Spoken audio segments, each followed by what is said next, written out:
భారత రాజ్యాంగ అమలు దినాన రాజ్యాంగ హోదాల్లో ఉన్న ముఖ్యమంత్రిని స్పీకర్ గారిని అవమానపరుస్తున్న కేటీఆర్ బహిరంగంగా క్షమాపణ చెప్పు. ఎందుకంటే రాజ్యాంగబద్ధ హోదా సభాపతి, సభలో నువ్వు ఒక సభ్యుడివే.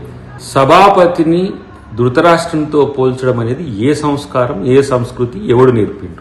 వాళ్ళ రాజ్యాంగాన్ని ముందు పెట్టి, బాబాసాహెబ్ అంబేద్కర్ను ముందు పెట్టి, అటు ముఖ్యమంత్రి గారిని ఇష్టం వచ్చినట్టుగా మాట్లాడడం, ఇటు సభాపతిని ఇష్టం వచ్చినట్టుగా మాట్లాడడం అనేది మరి మీకే చెల్లుతుంది. నాకు అర్థం కావట్లేదు.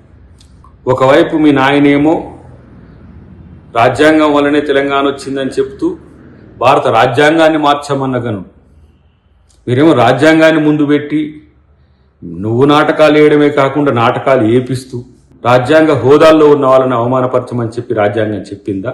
ఇదేనా రాజనీతి?